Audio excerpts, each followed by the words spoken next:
खुलासा किया है जिसको सुनकर आप हैरान हो जाएंगे। जिसने खाई थी 7 जन्म जीने मरने की कसम, उसी ने कर दी उसकी हत्या, और हत्या के पीछे कहानी थी प्रेम प्रपंच की। बारी बारी से इन सातों चेहरों को देखिए।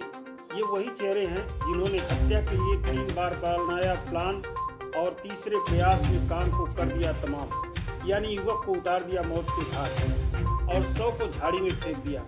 जिसने कराई थी हत्या उसी ने लिखाई पुलिस में गुमशुदगी की रिपोर्ट। पुलिस इस गुत्थी को सुलझाने में उलझी रही, लेकिन शक की बुनियाद, खोजी कुत्तों का प्रयास और सर्विलांस का सहारा, इन 3 माध्यमों से पुलिस पहुंच गई हत्या की तह तक और 72 घंटे के अंदर कर दिया पूरे मामले का खुलासा। हत्या के सभी आरोपी आ गए पुलिस के शिकंजे में और गिरफ्तार कर भेज दिए गए जेल। अब हम आपको बताते हैं पूरी घटना की कहानी। हत्या के खुलासे की कहानी सुनकर आप चौंक जाएंगे।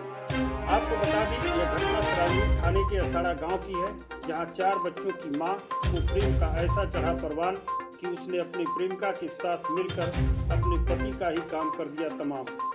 पति को रास्ते से हटाने के लिए 3 माह में 3 बार बनाया प्लान और तीसरे प्लान में अपने पति को सुला दिया मौत की नींद।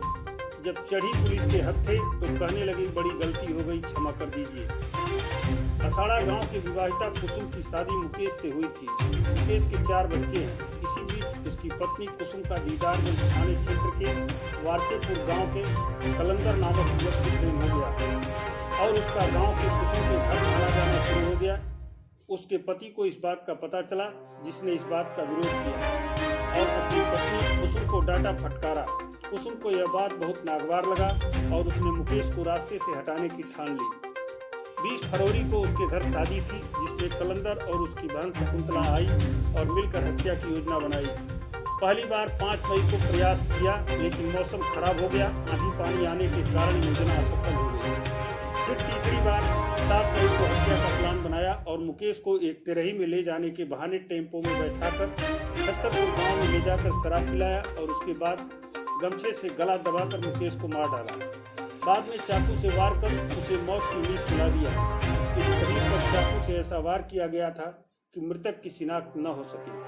आपको जानकर ताज्जुब होगा कि उसको घर से ले जाने और मौत की नींद सुलाने तक उसकी पत्नी अपने प्रेमिका की मोबाइल पर एक एक पल की जानकारी लेती रही। उसकी चीख पुकार और मौत की अंतिम सांस टूटने तक पूरे वाकये को सुनती रही।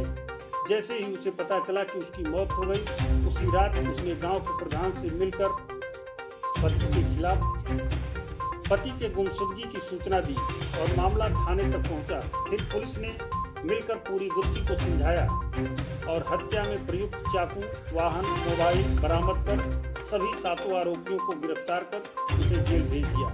पहले सुनिए आप इस हत्या की कहानी कुसुम और उसके प्रेमी की जुबानी।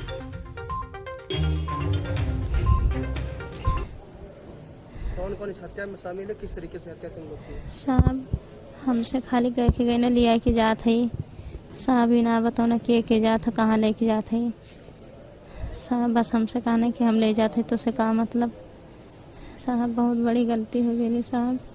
तुमको पता था तुम्हारे पति की हत्या होने वाली है? हाँ, और कर ले आ रहे हैं। हाँ साहब बहुत बड़ी गलती हो गई। 4 लड़का झिनझिना साहब माफ कर दिया जाए। 7 लोग गए थे हम लोग लालपुखरा से, और वहाँ से मुकेश भी थे। 6 लोग हम थे, एक मुकेश 7 लोग हो गए।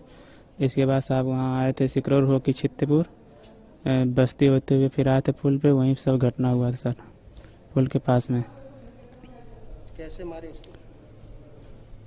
सर धीरेन्द्र पकड़े थे और वीरेंद्र ने पटक के फिर गला दाबे थे। इसके बाद गमछा से एक वीरेंद्र एक तरफ खींचे, एक तरफ हम खींचे थे, और इसके बाद फिर नीचे ढील करके फिर धीरेन्द्र ने पीछे से चाकू मार दिए थे। बस। क्यों हत्या की? उसका क्या वजह था इसका? ये उसके पत्नी की वजह से हुए थे सर वही कही थी करवाने के लिए घटना हत्या। इस पूरे घटनाक्रम की पुष्टि आजमगढ़ पुलिस ने की। इसके आगे की कहानी खुद सुनिए आजमगढ़ के एसपी प्रोफेसर त्रिवेणी सिंह के जुबानी।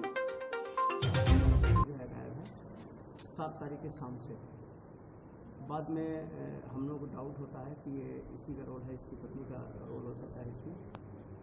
तो इसकी पत्नी और इसकी प्रेमी को जब उठवाते हैं, हम इंट्रोगेशन करते हैं, तो ये पूरी प्लानिंग कि 7 तारीख को पहले भी जो ये पत्नी है, इसका जो प्रेमी है वो आता था, इसको लेकर के पति हर समय विरोध करता था।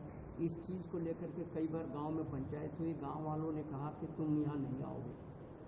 तो जिन जिन लोगों ने उसको मना किया था कि यहाँ इस गांव में अब नहीं आओगे, इस घर पे नहीं देखोगे, उनको फंसाने की सब साजिश करते हैं। और पत्नी सब्जी लेने के बहाने पति को भेजती है, और पत्नी का जो प्रेमी है और जो प्रेमी की बहन है और उसके साथ और 5-6 लोग मिल करके एक टेम्पो लेते हैं, उसको एक तेरही में खाना खिलाने के बहाने ले जाते हैं। ले जा कर के उसको दारू पिलाते हैं, दारू पिला करके उसको मार देते हैं। और मारने के बाद उसी के फ़ोन से, उस लड़के का फ़ोन अनावश्यक रूप से ले करके चारों तरफ कि वो जिंदा है, कभी फूलपुर कभी आसपास के एरिया में घुमाते हैं।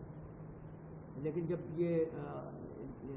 हम लोग इंट्रोगेट करते हैं, इंट्रोगेट करने के बाद सही बात प्रकाश में आती है, तो पता चलता है कि ये इसकी पत्नी का अवैध संबंध था। इन सबों ने प्लानिंग कर रखी थी कि इसको मारने के बाद, और जिन लोगों ने विरोध किया था और जिन लोगों ने ये कहा था कि तुम इस लड़की से नहीं मिलोगे, इनको फंसाने के बाद ये फिर बाद में शादी कर लेंगे। इस तरह से कुल 7 लोगों को गिरफ्तार किया गया। पत्नी, पत्नी का प्रेमी, प्रेमी की बहन और उसके साथ और 4-5 उसके दोस्त मिलकर के कुल 7 लोग इसमें गिरफ्तार हुए, में छुपा दिया। तो जो मृतक था उसका चप्पल मिला था, हमने जो हमारा फैंटम डॉग है, फैंटम डॉग को उस चप्पल को सुनाया गया, उसके बाद छोड़ दिया गया। तो काफ़ी दूर जा करके जो ये हमारा मेन एक्यूज है, इस पर जा करके चढ़ गया हो। तो इस तरह से फैंटम की बहुत अहम भूमिका थी। उसके बाद ही वो टूटा। फैंटम जा करके जब पहुंचता है उसके यहाँ, और वो बहुत दूर था, और अभी वहाँ दौड़ते हुए फैंटम पहुंचा है। इससे डरते तो पूरी बात बता नहीं।